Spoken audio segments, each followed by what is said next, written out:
안녕하세요. 올해 33인 여자입니다. 한 살 어린 남자친구와 1년 정도 연애하다 결혼 준비를 하는 과정에서 파혼했습니다. 주변 사람들한테는 그냥 이것저것 맞지 않아서 헤어졌다고는 했는데 어디에다 푸념이라도 하고 싶어서 이렇게 사연을 적게 되었습니다. 남자친구는 저와 대학 동기였습니다. 대학교 다닐 때는 그다지 친하지 않았고 얼굴만 알고 지냈습니다. 대학을 졸업하고 얼마 전까지 연락도 하지 않고 지내다가 작년 이른 봄에 우연히 다시 만났습니다. 친구와 제가 술을 마시고 있었는데 친구와 계속 연락하던 남자친구가 우연히 합석을 하게 되었거든요. 사회생활하면서 이리저리 치이다가 남자친구를 만나니 다시 20대 그 시절로 돌아간 기분이 들었습니다. 게다가 그날 이후로 남자친구는 오늘 뭐하냐, 밥 먹자, 영화 보자 등으로 계속해서 연락을 해왔습니다. 그의 적극적인 대시에 결국 저희는 사귀게 되었습니다. 저는 대학 졸업 후 일본으로 유학을 떠났어요. 어학연수로 떠났다가 본격적으로 공부를 해보고 싶어서 대학원까지 진학하기로 결정했고요. 졸업 후에는 한국으로 들어오려고 했는데 교수님의 추천으로 어쩌다 취업까지 하게 되었습니다. 그렇게 일본에서 몇 년을 머무르다 코로나가 터지기 얼마 전 한국으로 돌아와 재취업을 했습니다. 그렇게 다시 직장을 다니기 시작한 지는 2, 3년밖에 되지 않았습니다. 저희 집안이 경제적으로 아주 유복한 집안은 아니지만 그래도 제가 하고 싶다는 건 다 하게 해주신 부모님의 서포트가 있었기에 가능한 일이었습니다. 참고로 저희 부모님은 노후 준비도 다 되어 있으십니다. 그렇다고 하더라도 저는 더 이상 부모님께 경제적으로 기대고 싶지 않았습니다. 특히 결혼만큼은 제 힘으로 하고 싶었고요. 그렇기에 남자친구와 연애를 시작하면서 저는 분명히 당장 결혼할 마음이 없다고 말했습니다. 남자친구는 이해한다면서 자기도 당장 결혼할 생각은 없으니 서로 그런 건 신경 쓰지 말고 연애하자고 하더라고요. 하지만 사귄 지 6개월 정도 지난 후부터 이따금씩 대화 도중에 만약에 우리가 같이 살면 어떨까, 아이를 가지면 어떨까 이런 말을 종종 꺼내왔습니다. 그럴 때마다 제 마음은 너무 불편하고 부담스러워서 지금은 먼 미래의 이야기보단 지금의 우리한테 집중을 하자고 대화의 주제를 다른 쪽으로 돌리곤 그랬습니다. 그러다 저희가 사귄 지 1주년이 되었을 무렵 남자친구가 기어이 저에게 프로포즈를 해왔습니다. 프로포즈를 할 만큼 나를 사랑하는구나 싶어서 기쁘기도 했지만 동시에 아무런 준비도 되어 있지 않은데 어쩌지라는 걱정과 우려도 되었어요. 결국 저는 남자친구에게 나는 아직 결혼할 준비가 안 되어 있다고 미안하다고 프로포즈를 거절했습니다. 그럼에도 불구하고 남자친구는 자기가 모아둔 돈도 있고 시댁에서 집도 해주실 거라면서 제발 다시 생각해보라고 하더라고요. 그러면서 장기적으로 봤을 때는 제가 연봉도 더 많이 받으니까 자기는 손해보는 거 하나도 없다고 부담 갖지 말라고 했습니다. 그런 말을 들으면서도 저는 미안하고 부담스러워서 다시 한번 거절을 했어요. 하지만 동시에 저도 남자친구를 사랑하는 마음은 진심이었기에 친정에 이러한 일이 있었다고 말씀은 드렸습니다. 그리고 감사하게도 친정 부모님이 현금 5천만 원을 지원해 주신다며 결혼을 하라고 하셨습니다. 일본에서 직장 생활을 하는 동안에는 직접 벌어서 생활비로 충당했고 국내로 들어와서는 직장 생활을 한 지 얼마 되지 않아서 많이 모으지 못한 상황이었습니다.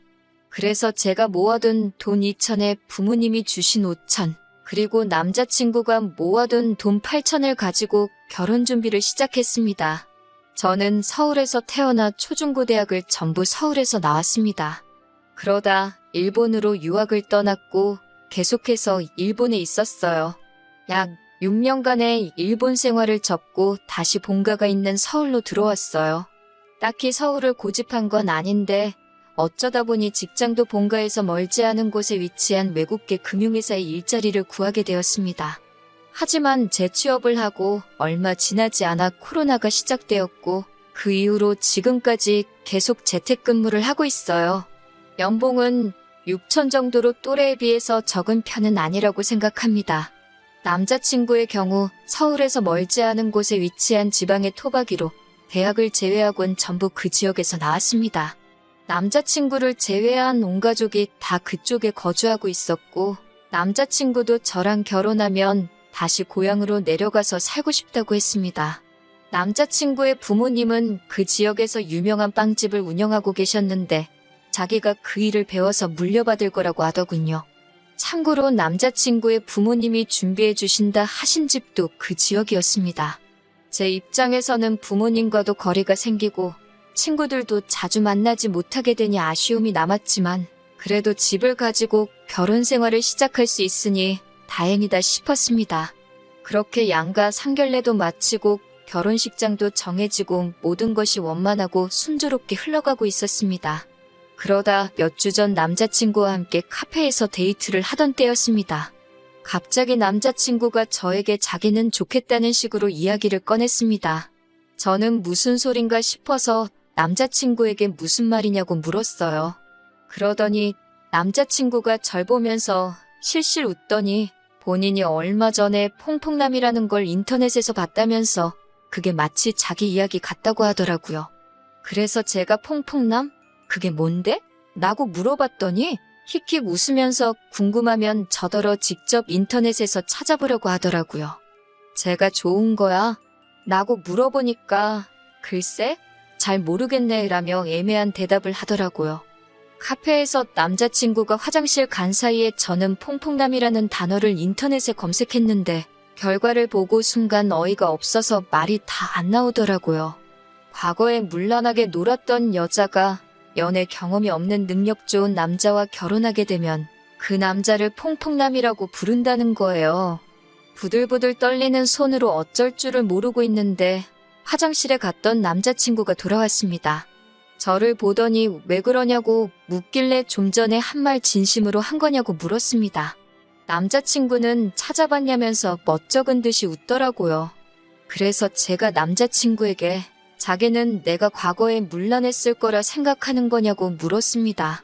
그러자 남자친구가 하는 말이 20대 여자가 일본에서 오래 생활을 할 때는 다들 그런 걸 생각한다면서 자기가 솔직히 어떻게 알겠냐고 그러더라고요. 일본 물가도 비싼데 여자 혼자서 직장 생활만으로 생활을 꾸려냈다는 게 자기는 이해가 안 된다고 하면서 과거는 과거니까 자기는 괜찮다고 하더라고요. 그러면서 덧붙이는 말이 솔직히 그리고 자기는 현금 8천에 집까지 가지고 결혼하는 거지만 저는 달랑 7천만 원에 몸만 노는 거 아니냐면서 자기가 아무리 생각해도 퐁퐁남이 맞는 것 같다고 하더라고요. 그 말을 듣는데 순간 온몸에 피가 거꾸로 솟고 욕이 목구멍 끝까지 올라찼습니다. 제가 자리를 박차고 일어나 카페를 나가려 하자 남자친구가 저를 붙잡더라고요. 그래서 이거 놓으라고 했더니 남자친구가 아니 대화를 해서 풀고 가라고 하는 거예요. 그래서 제가 애초에 결혼할 생각이 없는 나에게 결혼하자고 한 건 당신이라며 내가 결혼할 결심을 하게 된 건 당신이 내 모든 상황을 이해해주고 품어줄 수 있는 사람이라 믿었기 때문이라고 했습니다. 그런데 지금 당신은 본인이 나조차 모르는 내 과거를 지레짐작으로 만들어내고 그걸 이해한다니 신경 하나도 안 쓴다니 헛소리를 해대니 더 이상 당신과 결혼할 수 없을 것 같다고 했습니다. 택시를 타고 집으로 가는 동안 분노로 온몸이 부들부들 떨렸습니다. 제가 일본에 있는 동안 연애는 했지만 다른 젊은 사람들이 하는 그런 평범한 연애였지. 절대로 양심에 거리낄 만한 그런 짓은 하늘과 부모님께 맹세코하지 않았습니다. 지금까지 남들보다 더 열심히 공부했고 더 치열하게 노력하면서 살았습니다.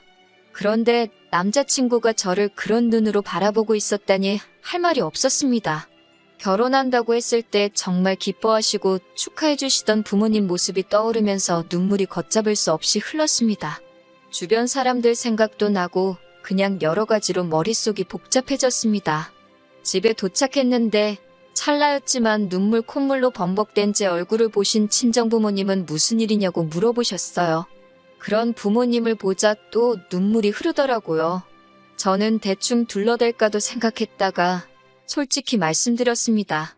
남자친구가 저에 대해서 이런 오해를 하고 있어서 파혼하고 싶다고요.